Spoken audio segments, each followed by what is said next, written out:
Welcome to another day. This is February 7th, 2024, Prescott, Arizona. Another fabulous day for solar energy. So up there I do have solar panels. Right there, past this solar sunroom.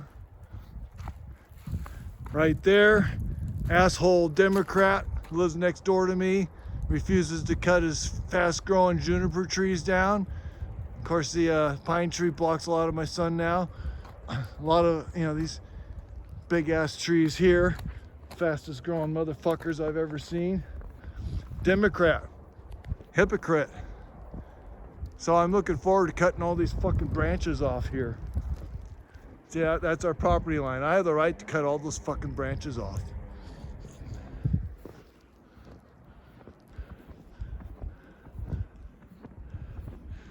Yep, this is the state famous for saying it's a dry heat.